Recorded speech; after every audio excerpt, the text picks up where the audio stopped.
Hey guys, this is the Real Estate Podcast, and this is your host, yours truly, Matt Teifke. Real quick, before we dive in, if you don't mind, please make sure to subscribe to our channel. We want to get the message out that real estate can be for everybody. We want to share the entrepreneurship that we're learning along our journey. So before we dive into the episode, please make sure you share with your friends, and we want to continue to add value. So thank you guys, and let's dive right into the episode. Part of that is because there's a lot of work to be done. Part of it is because you want to build a diversity of skill sets at the founding team at the very beginning.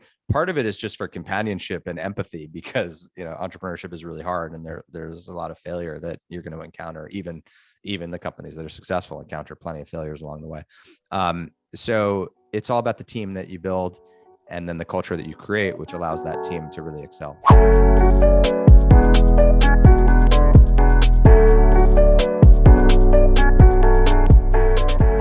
All right, showtime. We're live. It's Matt Teifke here. We are at the Real Estate Podcast with TRE here, headquartered in Austin, Texas, and really excited for our guest today, Spencer Rascoff, ex-CEO, but also co-founder of Zillow. Been in the business for a long time and then started a new venture, Picasso, on the chair and on the board there. And really excited to have you here, man. Thank you for making some time. I know you're a busy man. Thank you for having me. Excited to have the conversation here. Cool. Well, what we typically like to do is just kind of dive into your background. I know you've done a lot and very entrepreneurial.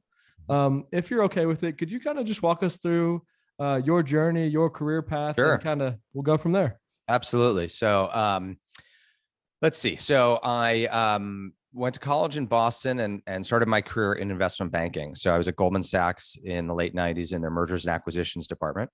And didn't really love investment banking, wanted to do something a little more entrepreneurial. So I left New York and moved to San Francisco in 1998, 99, and started at a private equity firm called TPG Capital, buying and selling companies. And again, I wasn't that thrilled with that. I wanted to do something more entrepreneurial. So I helped incubate a company within TPG, and then I left to help run it called Hotwire. Hotwire.com, as you may remember it. Yep. And so we started Hotwire in 1999. We sold it to Expedia in 2003 for about $700 million. Then I moved from San Francisco up to Seattle and worked at Expedia for about a year or two, helping to run parts of the Expedia business, including their hotel business. And then I want, again, to do something more entrepreneurial. So I left Expedia in 2005 with a couple other folks to co-found Zillow. And we launched Zillow in 2006. I was the CEO for about 10 years or so and had a great run and I'm very proud of what we accomplished at Zillow. And then about 3 years ago, I retired as CEO of Zillow, moved back to LA where I'm from and started a family office, which invests my capital and other folks' capital. My family office is called 75 and Sunny. And 75 and Sunny has about 100 startups in its portfolio. And I'm a very active proptech investor. I'm sure we'll talk about a bunch of the companies that I invest in. And within 75 and Sunny, I also launched a couple other companies, including dot.LA, which is a news website that covers LA tech, and Recon Food, which is a social network for food, and Q, which is a social discovery service to figure out what to watch on streaming, because streaming is so fragmented now, it's hard to figure out what to watch. And we can talk about any of those startups if you want, but the most prop tech specific one is called Pacaso. And Picasso, I started with some folks from Zillow and it's growing very, very quickly. So I'm co-founder and chair of Picasso, and it helps you buy a portion of a second home. So it's democratizing access to second home ownership. So that's my career in, I don't know, I think I got that in like 3 minutes, maybe. It's about a 20-year career, but lots of ups and downs and winding road. And here I am today. Yeah, that's what I was about to say. That's a quick career, but a long journey. And I'm sure you learned a lot. One thing I'm curious about, you kind of jumped in, you said at the beginning of your career, more as kind of employee type role. And you said you were a little bit too entrepreneurial in your mind. Was that something that you always had within you and you kind of wanted to go learn and see this other world to get that knowledge to eventually have your own path with business? Yeah. I mean, starting a company as an entrepreneur is hard. It's scary. And most startups fail, as I usually remind startups that I invest in.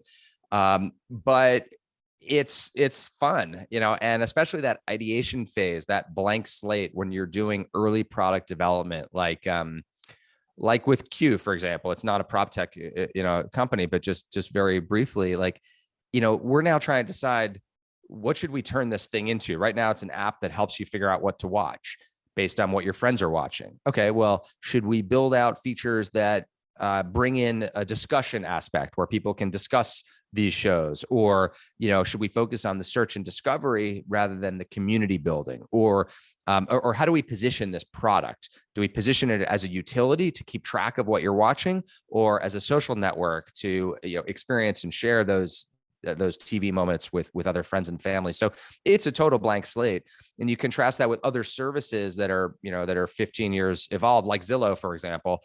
Zillow is what it is at this point. Like it's not in the product ideation kind of early stage. It's a big company. It's got a lot of revenue that it needs to protect.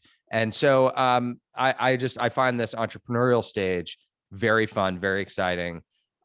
Just to contrast it with the late stage, one advantage of late stage companies that have hundreds of employees is you have many more resources at your disposal. I mean, one thing I really liked about running Zillow was, once we had thousands of employees, was if we did have a new initiative or a new idea or a new concept, we could just throw 5, 10, 20 people and a couple $100,000 of budget or millions of dollars in budget against that idea. Startups are resource constrained, and that's good because it drives innovation and scrappiness, but it's bad because you have to, you can't place as many bets. But anyway, the short answer is yes, I love entrepreneurship, and I love the early stage. Yeah. It's obvious you do with so many things going on. Question on the figuring out that blank slate. So you have all different paths, all different ways you can go with these businesses. What's the process for you? Because obviously there's a lot of research and thought and time that goes into doing this route or this route, but is there also just a variation of, let's just test 5 things out and see what works the best? How do you go about like narrowing those paths down? It's a combination of intuition from the early team, especially the product folks, sometimes market research or customer research, sometimes analytical, actual A/B testing of different products, or false door tests where you'll launch, we did this at Zillow a lot, for example. We would basically fake launch a feature. So show 5% of users a false door that would say, like, I don't know, as an example, let's say we were trying to figure out whether we should let people write comments on active listings. Like, this looks really too expensive, or it's mispriced, or this is a great home, or, I think this will sell really quickly, right? Like, how do you figure out if that's a good feature to launch? Is that worth it? Well, you can go ask people like, well, hey, what do you think of this feature? And, you can, but you can also get some data on this where you like pretend to launch the feature, and then, they hit like a wall that's like, oh, this feature is under construction, but you can kind of gauge interest by doing some research on the site with false door tests. So that's another way to get some product insights. But I think the important thing is to try lots of stuff, because most of it'll fail, and don't be afraid about shutting things down. Like, here's a good quick story. Like, one of the startups that I've incubated that I've got 2 other co-founders on is a company called Path Travel, and it's a travel app that lets you sort of figure out where to stay and what to do in destination based on what your friends are doing. So, if I'm going to Austin, I could look at TripAdvisor and it would tell me what the average of 20,000 random people think about Austin, but I'd rather my 10 trusted friends and, where do they eat? Where do they stay? Like, what are they doing in Austin? So Path Travel is an app that tries to solve that problem. In their pitch deck, they've got a great slide that shows like all the incredible features they've shipped. And then they have another slide with all of the features they've killed and all the lines of code they've deleted, which I've actually never seen that in a pitch deck, but I love it. It's like, it's them saying like, look, not only do we build product fast, but we kill products just as quickly and kill features just as quickly. And I think that's really important. Yeah, that's exciting. And I would assume, and I really am excited to dive into Zillow and like how that all got started. But you get to a point with Zillow where you have a little bit more of ability to go, like you said, throw 100,000 or a million at it and test it out. Where these startups are, you know, you got to be resourceful. And I love what you said, and I'm sure you'd like this, but one of the quotes I've heard is, "He who experiments the most wins." And I Mhm. love that. Like, just go test things out, and then you bring in the intuition on like knowing the market, and like we go all in on this at this point. So that's great, man. I love hearing that. What I'm really excited about is, you know, presenting your story, but also there's an aspect of entrepreneurialism that not everyone talks about. It's the hardcore, it's the grind, it's the stress, it's the struggle, and I'm sure you had plenty of those. Can you kind of talk about the early days of Zillow and all the challenges you guys were up against, and maybe some of the emotions you went through, and how you just kind of worked through all that? Yeah, startups are hard and they're lonely. It's one of the reasons it's so important to have good co-founders and surround yourself with people that make you even better. At Zillow in particular, I'd say the biggest struggles and challenges that we had were came from the industry itself. That even in the year prior to launch, there was a lot of negativity and misinformation because the industry knew that we had come from Expedia. And so there was a lot of speculation that we were going to operate, basically build a digital real estate agent, just like Expedia is a digital travel agent, and Expedia put tens of thousands of travel agents out of business. And so there was a lot of speculation that Zillow would do the same. And and we stubbed our toe early on. We made some statements that were regrettable and didn't enter the industry as as smartly as we could have. And we paid a price, with a lot of criticism as a result. The way we powered through all that was through a lot of humility. I mean, I spent a lot of time as CEO of Zillow meeting with real estate agents, attending conferences, getting to know brokerages and franchisors and franchisees, building relationships with key influencers in the industry, uh, discuss, even to date myself here, I spent a lot of time on Active Rain as an example, which, at the time was a really robust online community where real estate topics were discussed, or in Facebook groups. And just like doing that hand-to-hand relationship building was the way I feel that we started to turn the tide of industry perception. Although, even to this day, it still, of course, persists. There are plenty of critics of Zillow within the industry. Other challenges that startups face is usually raising money. Raising money is hard. You get a lot of no's. I know for Picasso has been a lightning in a bottle, a rocket ship kind of company. We raised a Series A quickly at a very high valuation. We raised a Series B. We're the fastest company to become a unicorn just within 6 months after founding. Then we raised a Series C at an even higher valuation. So on the surface, it looks like, we're crushing it. But the fact of the matter is that Picasso got many, many, many no's. And so did Zillow, got many, many, many no's. And yeah, I keep sort of a mental list of all the VCs that turned down Picasso and turned down Zillow. And that's motivating, frankly. And so that's, founders need to go into capital raising with that, with eyes wide open about the challenges that they'll face and just how many no's you'll encounter. Yeah, I love it. One thing that I've taken from people that have built big businesses, and I'd be really curious to get your insight on this, is that it's a big risk and a big grind, and you're pushing through, and then it's like you're going one way or another, and then there's this breakthrough moment. Did you have that, or were you a little bit more conservative with the approach, and it wasn't like, all or nothing? Does that make sense? Yeah, the closest thing to that in the case of Zillow was when I feel like we reached a tipping point was when, I remember that for the first couple of years, I would meet people at the sideline of a kid's soccer game or a cocktail party or whatever. And I'd be like, oh, I'm Spencer. I'm CEO of, Zillow, the real estate website.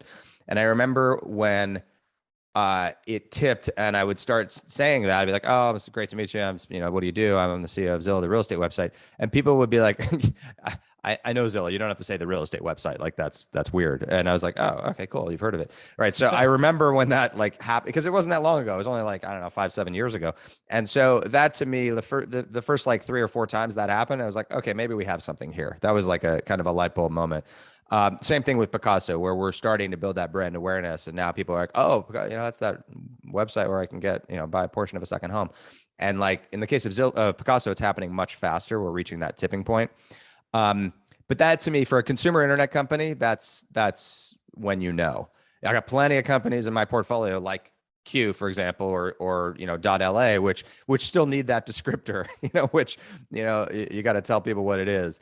But if you're building consumer internet, when you no longer have to have that descriptor, that's when you sort of know that. Now the company's success is certainly not not 100% at that point. You still got to build a business and monetize and get to profitability and sustainability and find an exit or an IPO or something. But in consumer internet, that's the leading indicator of success, that consumer awareness. Yeah. And I'm sure a lot of real estate agents and people will hate me saying this, but like I'm an agent. I've been doing it for 13 years. I'm a broker. And I'm just big on, if there's innovation and there's a need in the market, then I want that to succeed. And it means that there's a better option. And people, say Zillow's going to take the realtor out, like you were saying. And it's like, hey, even if they did, that means that there's a need for that. And right. The entrepreneur will always find a way. There's a better path for somebody. It's one thing I will say that I didn't realize when I got into the real estate industry, this is a huge plus. Real estate professionals are entrepreneurs. Like the reason most people became real estate agents is they wanted to work for themselves. Right. And so they have an entrepreneurial streak. And so that's great. Like that's awesome. It's super fun to be in an industry where people are like that. And, I'll contrast it with the time I spent in the online travel industry at Hotwire and Expedia. And then I was on the board of TripAdvisor for many years. The travel industry has very different type of people. Everyone in the travel industry works for a corporation. If you're the head of sales at Hilton Hotels, you work for a giant company. And that's who I was mostly working with at Expedia and Hotwire. And that's a very different mindset. These are employees of big companies versus being an entrepreneur that works for themselves. Now, one cool thing I loved about being in the travel industry is they are very hospitable because they are in the hospitality industry. And, I like unlike real estate, they would greet us in a welcoming way. Like, oh, like we're in this industry together. Like, we're all about serving travelers together. It was a very, usually pretty cooperative partnership. Whereas real estate, I feel like real estate agents usually kind of have their antenna up and sort of maybe their fists up sometimes, like because they think you're coming for them. Yep. But I do like that they're fellow entrepreneurs. So you definitely get different personality traits in these different industries. Yeah. Positives and negatives on both sides. I totally get it. Very interested. Well, like I said, doing this my whole life, really, I'm fascinated by the future of real estate. I'm constantly thinking, how do these things shake out? There's so many companies that are doing different things and trying to be innovative on brokerage level, on tech levels, prop tech. Would you, obviously you're a true, like you've looked at the research and studied real estate from a high level. I would love to hear, how do you see the world changing with real estate? What is your big view? And because my opinion is probably going to be slower than everybody realizes, but I could be totally wrong. But I know it's coming, and I'm fascinated how you view that.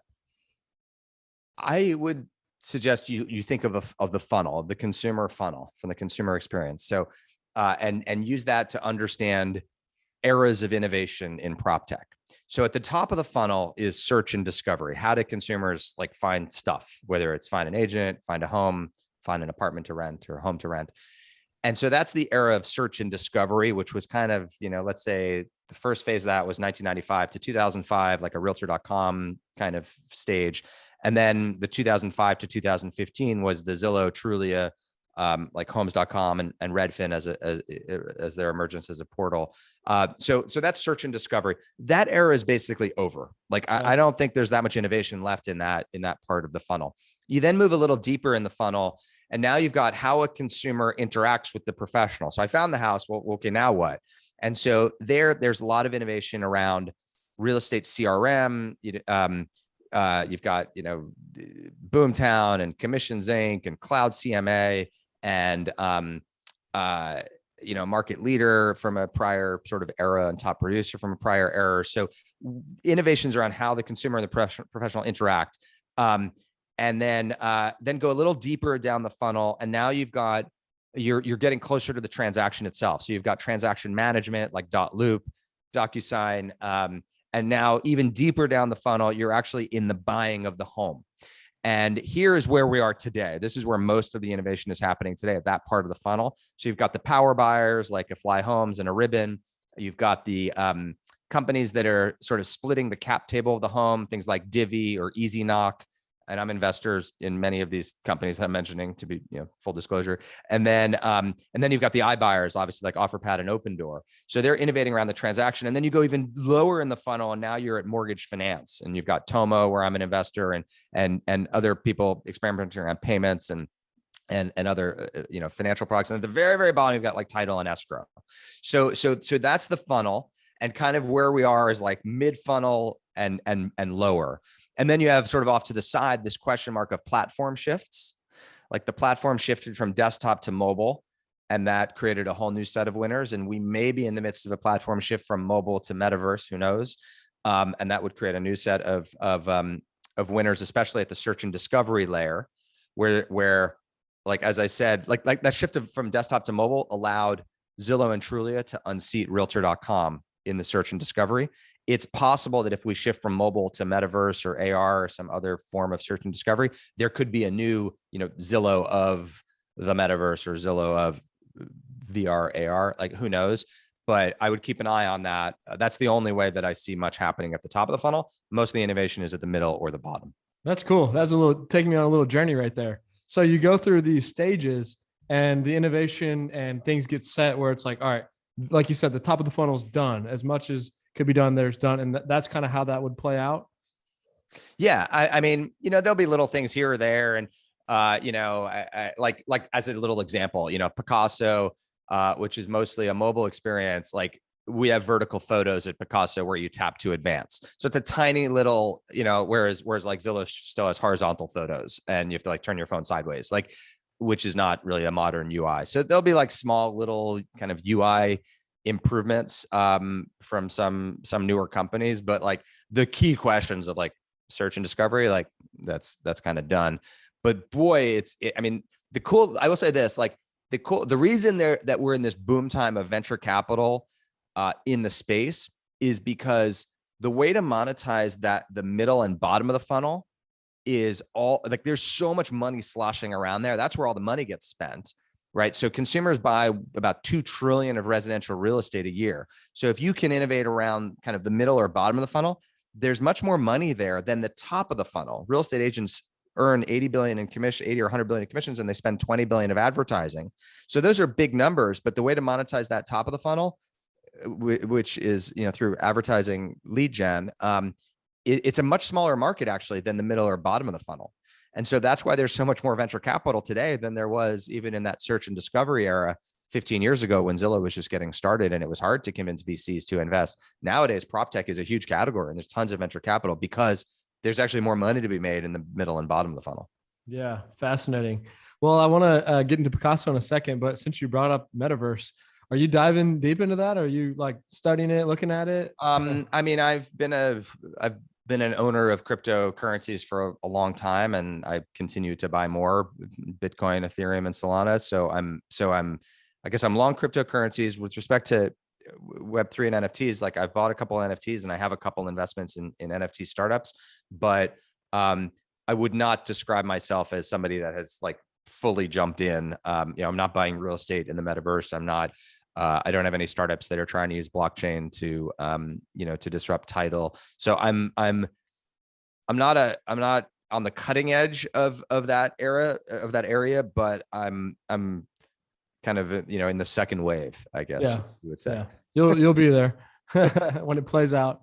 And do you actually buy real estate yourself, like investment properties? And no, I mean, I own a second home, but no, I don't tend to buy investment properties. What I am is I'm a limited partner so I'm an investor in a couple of real estate funds. So I've got friends that do that for real professionally. Yeah. And I'd rather give them my money and let them charge me a carry than me do it. But the other thing I do is I'm an investor in a startup called Arrived Homes, which lets you buy small increments of single family rental homes. And so I have done that. So I've got, a couple $1,000s here, a couple $1,000s there, tens of thousands of dollars in this, et cetera, in the Arrived Homes portfolio. So I own, whatever, 1% of a rental in Austin, Texas, or in, Memphis or Atlanta. But of course, I've never seen these homes. I never will see these homes. Instead, I just use a platform like Arrived to buy portions of them. Got it. Well, maybe one day we'll get you invested in our TRE growth fund. We just started it here, and we've been buying properties and doing all these partnerships, kind of one-offs, and we're actually kind of closing it out in the next month. But we're gonna go take down real estate in Austin, Texas, and it's not like a syndication. It's kind of, hey, do this Airbnb, do this flip, do this land, everything we've been doing for a long time. Anyways, how did you dive into Picasso, and what did you take from Zillow that maybe you learned and are doing this better this time around? And is this what you're super excited about, Picasso? I know obviously you have a lot going on. You said I do have a lot going on, but Picasso is where I spend much of my time. So I'm chair and co-founder of Picasso. I started it with Austin Allison, who's a terrific entrepreneur. He was the founder of .Loop, which was venture backed. Zillow acquired it. He had about 100 employees at .Loop, and he stayed at Zillow for 4 years. I worked very closely with him when he was an executive at Zillow. He ran large parts of our real estate agent software businesses. And we both retired from Zillow at about the same time 3 years ago, and immediately started working on startup ideas together. He's one of those people I always wanted to co-found a company with, because he had built an incredible culture at .Loop. It was very innovative. And then he has grit and intellect and understands this category really well. And, most good startup ideas come from a connection that the founder has to the problem. Like I always say, there's no such thing as a great founder in a vacuum. There's only a great founder for a specific company. For example, I'm a good co-founder for Picasso. I would not be a good co-founder for, a B2B SaaS business that sells software to restaurants. Like I was just not excited about that. I wouldn't be great at it. And so there's no such thing as just being a good founder. In Austin, in my case, we were both fortunate enough to own second homes. And we saw what an impact owning a second home had on our lives, on our families' lives, on the memories we were able to make with friends and family. And we really wanted to democratize access to that. We said, wouldn't it be amazing if 5% or 10% or 50% of Americans could actually own a second home, which sounds kind of unbelievable until you realize that second homes are an incredibly underutilized asset. They sit empty 90% of the time. And many other parts of our economy have been innovated upon through the rise of the sharing economy, whether it's car sharing or bike sharing or home sharing in the case of Airbnb. And so, we started discussing the concept of second home ownership. And, let's look at Airbnb for a second. So Airbnb took something that always existed in a do-it-yourself type way, right? You always could rent out your spare room or rent out your couch, and plenty of people did. But Airbnb came along and they solved trust and safety, demand aggregation, payments, scheduling, all of these reasons why, most people didn't rent out their spare room prior to Airbnb. And when they solved those problems, they unlocked this huge market that none of us realized how big it was. So in the case of co-ownership, plenty of people buy second homes together, like two families get together and they buy a lake house, three families get together, buy a ski house. That's happened, forever. But Picasso has come along and solved demand aggregation. How do you get enough demand to buy 100% of the home? Supply aggregation, scheduling, CapEx, property management, payments, mortgage finance. How do you get a mortgage on that home? You can't get a mortgage traditionally, but you can through Picasso. So by solving those problems, we think we are unlocking a huge market in second home co-ownership. And that's why I'm super excited about it. And I have personal connection, as does Austin, to the mission because of our experience of having our lives enriched through second home ownership. Yeah, that's great. I heard about it. I'm sure it's been around or in works for a while, but maybe like 8 months ago or a year. And I was very interested, and I saw that you were not in Austin yet. That may have changed or may be Not in changing. Austin yet, but that's certainly the dream. I mean, we're in 25 markets in the US, and we're in Spain and the UK. And but we're coming to a market near you. I mean, plenty of people in Austin have bought Picassos in Miami, for example, or in La Jolla or in Aspen. But we think that I'm trying to remember what's the lake near Austin. As soon as you say it, I'll remember it. Like Travis. Lake Travis. Thank you. Yes. We talk about Lake Travis a lot, actually. That's, for us, you're a perfect example. Like, you may have always thought like, wow, it'd be great to have a house in Lake Travis, but do I really, do I have $1 million or $2 million to drop on a house? And even if I did, would I want that? Cause like, how often am I really going to use it? But how about owning a quarter of a $4 million house or an eighth of an $8 million house? I bet an $8 million house in Lake Travis is pretty rocking. Yeah. And if you could own, say, an eighth of a $4 million house, through Picasso on Lake Travis, for $500K, and get a 70% LTV mortgage at 5%, all of a sudden you're like, wow, that makes a lot of sense. I would love to have a $4 million house in Lake Travis, and an eighth is enough because I'm only going to use it 6 weeks a year. Or maybe I'll buy 2/8 or 3/8 if I want to use it more. Anyway, so that's the potential of Picasso is markets like Lake Travis. It's not just Aspen and Napa Valley where we started. Beautiful. Yeah, man. Obviously, I agree with your thesis, and that's why I logged on there. I was like, man, got to do something here in Austin. Do you have any current involvement with Zillow? No, I'm still a big shareholder, but I'm not on the board. I'm not, and I still have a lot of friends there, and I certainly still root for the company as a shareholder. And, I'll always be rooting for Zillow as the co-founder and longest serving CEO. But no, I have no direct involvement in Zillow anymore. Cool. I'm curious about the balance. Being an entrepreneur, I guess the way I'm viewing this, entrepreneur, you're putting in the work, you're adding the value that you bring. And then there's the investor route. Mm-hmm. And I was actually thinking about this morning, like I was saying, like, I only want to invest in things where I can bring value outside of capital, Mm-hmm. capital and value. Is there a way you distinguish the two and how you get involved on investing, or actually, obviously anything you invest in, you want to put your value that you can bring, but does that make sense? Like, Yeah, how you look it at does. the two? So here's how I look at it. I mean, I'm in I'm 46. I was going to say I'm in my mid 40s. Maybe I'm technically in my late 40s now, but I'm at the stage in my career where I'm coaching, I'm mentoring, I'm advising. I'm no longer operating. I'm not on the playing field anymore. And being on the field, suiting up for every game, like that is a level of intensity and focus, which I had for a long time. But I love this stage of my career. And so the way I think of how I spend my time and what I'm doing is I'm teaching, I'm coaching. It's why I do podcasts like this. I hope that somebody listening to this finds something interesting and then does a slightly better job, in their world, whatever it is that they do. So everything I do is teaching in one way or another.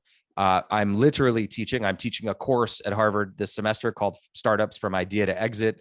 I taught a course at Harvard Business School 2 years ago called Managing Tech Ventures. So I'm literally teaching. But then in the angel investing that I'm doing, when I make an investment in a startup, I do it for the purpose of coaching and advising and helping that company succeed. And when I start companies like a Pacaso or a dot.LA or a Q or a Recon Food, I'm coaching and mentoring that co-founder and their team. So everything I do now is some form of teaching and coaching, and it's very rewarding. And it's super fun to have so many concurrent projects going on. You can't really do that when you're operating. When you're CEO of something, it's very difficult to have the time to be able to be advising other companies as well. But I love it. I get a lot of satisfaction from it. Yeah. So I'm assuming you'd never want to be a CEO of a large company like that again. I don't think so. I think I think that I'm in the coach's box right now, not on the field, and I like where that is. Never say never, but I'm enjoying where I am right now. Yeah, that's great. That's very exciting. You've obviously done a lot through your career to get to this point. I'm teaching. I just started teaching classes at ACC. Oh, cool. Austin Community College, real estate math. Awesome. And so do you enjoy it? Is it fun? Yeah, it's really good. I like passing things on. We have we teach our agents constantly, and I got out of production myself 8 months ago to try and pass that on. I don't want to be competing in a sense. And I hear you, and like you said, you're passing on value to our listeners. You're also passing it on to me. Cool. And it's a good place to be. So yeah, I appreciate you saying all that. What would you say is, some of the things that you look for, right? Like you said, your partner at Picasso had intellect and grit. Yeah. Are you looking, because you'll obviously invest in, it seems like anything that, you can get behind. The way I view it is you find the right person, the idea, and you dive in. I mean, are you constantly looking for more things like that? So, yeah. So, I mean, I just posted on my LinkedIn, my 2021, what I did last year. And so I'll give you some quick data. We as one other person and me, we looked at 500 companies. We had 325 actual pitches from startups. And I invested in 40 new companies and 12 investments in existing companies of ours. So, I wrote 52 checks last year into companies, 40 into new companies. Real quick, Yeah. is this people reaching out to you, or are you reaching out to them? Both. Okay. So the companies that I start, of which there are 5 or 6 that I've mentioned, like Picasso or Q, those I'm coming up with the idea and I'm reaching out to a co-founder and kind of jamming on the idea with them. Many of the deals also come from venture capital firms. So I get a lot of, I'm a co-investor in a lot of other venture capital firms, and so they send me a lot of deal flow, but sometimes they're cold pitches that just come in through social media or through other places. But what I'm looking for in every one of those investments, whether it's somebody I've worked with in the past or somebody I don't know, is a couple things. I'm looking for grit. Absolutely. So, what is grit? Grit is someone with a chip on their shoulder, someone with something to prove, someone who feels wronged in some way. One co-founder or one startup founder was laid off by a company, and in the pitch they were telling me how pissed off that made them, how they were going to prove their that company wrong, that they were going to crush it in this next thing. Or another person, their prior company had failed, and they had learned from those mistakes, and they were ready to run through walls to succeed the second time around. So some type of grit is really important to me, and something to prove. Founder market fit. So the founder's personal connection to that company's problem, as we already discussed, is critical. And then a space that I'm interested in. One of the nice things is I'm not really investing other people's money. I'm mostly just investing my money. So I don't have to put money to, like, even if I was pitched something this morning that I think is a pretty good idea, and the founder seems pretty good. And the venture round is oversubscribed, but I just find it kind of boring. Like, I'm just not interested in what that company is. And so I'm not going to invest in it. Because again, think back to the coaching advising thing. Like, I don't want to have to talk to this founder every couple months about how their company's doing, because I don't care. Like, I'm just not interested in that. So that's another thing that I look for, is things I'm interested in. And then things where I think I can add value. And so that's why I tend to over-index on prop tech. That I just posted on LinkedIn what my stats were, but if I remember correctly, something like a quarter of my deals last year were in prop tech. But there's a lot of future of work, because having run Zillow for so long, like, I saw how important corporate culture is, and how software can help with that. And so I invest in a lot of software companies that help companies build corporate culture. That's great. That's exciting. So I guess I got a personal question here. Like, us building a real estate brokerage, trying to be innovative in the sense of, we say, come here to get more out of real estate for yourself. Mm-hmm. We lived and breathed this for a long time. We've done wholesaling and joint ventures and syndications. Like, my big thing is make money on all aspects of real estate as an agent. Like, be an entrepreneur is what I say. What would I know you don't know too much about our business, but like, you in my shoes, how should I be looking at building out our brokerage and approaching the space? And does that, with that vision of, hey, come here to get more for yourself, not for the brokerage, but for you as the agent? So, I've never been a broker or an agent. So let me preface it by saying that. But having been in and around the industry for a long time and talked to a lot of agents and brokers and sold advertising to a lot of them, what I've observed is that the role of the broker has been diminished over the last 20 years. So brokerages used to provide to their agents office space, lead generation, community, training, culture, software, technology. Like, those are things. Oh, and leads, right? And importantly, leads. Nowadays, branding is coming from the agents, recommendations, ratings on sites like Zillow. Culture, maybe it comes from the brokerage, but it probably comes from Facebook groups or other things. Training or coaching, maybe it's coming from the brokerage, but it might be coming from Tom Ferry's organization or Brian Buffini or something. Lead generation is probably coming from Google or Zillow or Facebook or Instagram. Branding is probably coming from their social media platform. Office space they don't really need. So like for a lot of agents, they just see the broker now as an insurance policy, literally like a pass through of an insurance product. So it's hard for brokerages to differentiate on much of anything except the split. So I commend you for trying. If you're able to convince agents that they get something from your brokerage more than just a better split than the next broker, then good for you. That's really hard to do. It can be done. There definitely are brokerages that have done that, here in Los Angeles. The agency, I feel like, has done a good job of that. And obviously in other markets, where they've been able to articulate a value prop to their agents and recruit. I'm an investor in Avenue 8 and Radius Agents, and Side. All three of them are kind of playing in this space. Avenue 8 and Radius Agent are trying to be sort of the next EXP, the next Keller Williams. And they don't provide all that much to their agents, but they also don't charge all that much to their, from their agents. Right. So it's kind of a low cost provider model where they give some stuff to their agents, but they charge very little. And which was kind of how Keller Williams built their business, and Remax before them. So I guess it's a long-winded way of saying, I think more and more power will continue to accrue to the individual agent at the expense of the broker or brokerage.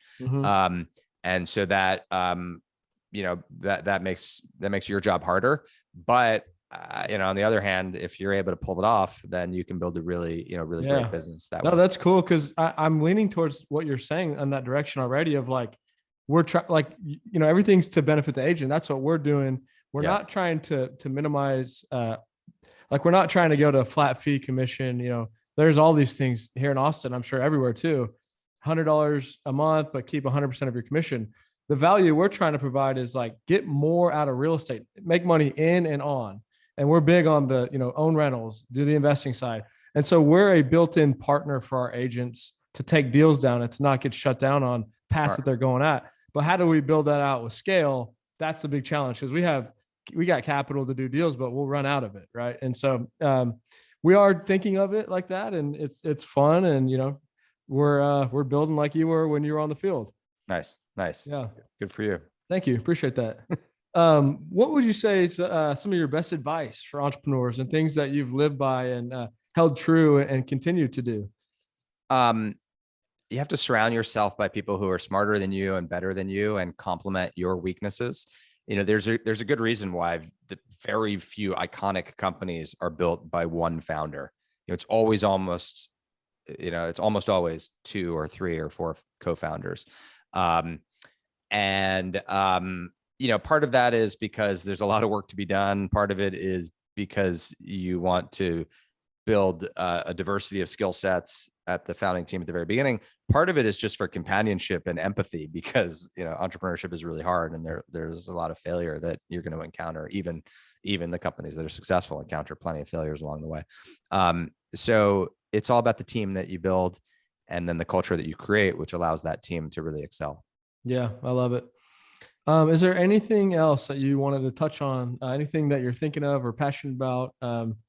Yeah, sure. I mean, I think, there's another investing theme. We talked obviously about some themes in prop tech, and we've talked about some themes in future of work and how companies use software to build company culture. Another big theme that I'm investing in is the verticalization of social media. So what do I mean by that? I mean that obviously social media has become massive, and you've got these big horizontal platforms like a Facebook or Instagram or TikTok or Snap. But increasingly, social media is breaking down into these subject matter verticals, where you've got all trails for hiking, or Peloton for exercise, or Fitbit for exercise, or Doximity for doctors, or LinkedIn for your career. And, something that you post on LinkedIn, for example, you wouldn't want to post on Instagram, right? Because LinkedIn is like just for your job, for your career. And so you might post like, hey, I gave this speech at a conference and, you know, it went well or something. But if you put that on Instagram, it would look kind of like boasting, right? And so, so a number of my startups are focused on this insight that social media is unbundling into verticals. So Recon Food is a perfect example where it's a food social network. So if you cook a lot, like I cook a lot at home, I love to cook. I post that on Recon Food, the photos of what I cook and the recipes that I use. I don't want to post that on Instagram because then I'm like that weird guy that's always posting food on Instagram. And so, but in a vertical social network, the bar is lower. Like it's okay that I posted some mediocre thing that I cooked because it's a food social network. That's where you'd expect, you know, food posts to be. Right. And so, or food at a restaurant that I post on Recon Food again, which is okay in a food community, but is weird in a horizontal community. So, you know, and Q is doing the same thing in streaming content. Like I wouldn't go, I mean, sometimes I do, but like you wouldn't generally post on Twitter, you know, hey, what should I watch? Right. Because it's like, it's not the place for that. Like there's so much noise, but in a vertical social network like Q, just for streaming discovery, like that's where I go to figure out what to watch because I see what my friends are watching. So anyway, I believe it's an important theme in where the internet is going, that now that everybody is online, we've got billions of people online, we're kind of, you know, verticalizing into these smaller communities, and those smaller communities can build specific features, right? So All Trails can build a feature that shows your run, you know, your hike. Strava can build a feature that shows your run. Fitbit has features that show your calories or your step count. You know, Instagram isn't going to build those features because they're horizontal, not vertical. Recon Food can build a menu feature or a, you know, an ingredient feature for cooking that horizontal platforms are never going to build. Anyway, so I'm quite interested in the verticalization of social media for those. Yeah, reasons. That's cool, man. Got me thinking. I love it. Cool. Well, last thing, what are maybe ways that we or listeners could add value for you or anything like that? You know, I'm pretty accessible out there in the world. Probably easiest way to engage with me is on Twitter. You know, you can use some of my stuff. I've been promoting a lot of my stuff on this podcast, but you know, I got a lot of things out there in proptech and not in proptech. A lot of companies that I've mentioned, and you know, I hope people discover them and enjoy using them as much as many of you have probably enjoyed using Zillow or maybe Hotwire. So thanks for the time. Yeah, Spencer, I appreciate your time. The Real Estate Podcast. Thank you for sharing your journey, and yeah, hope you have a great rest of the day. My pleasure. Be well.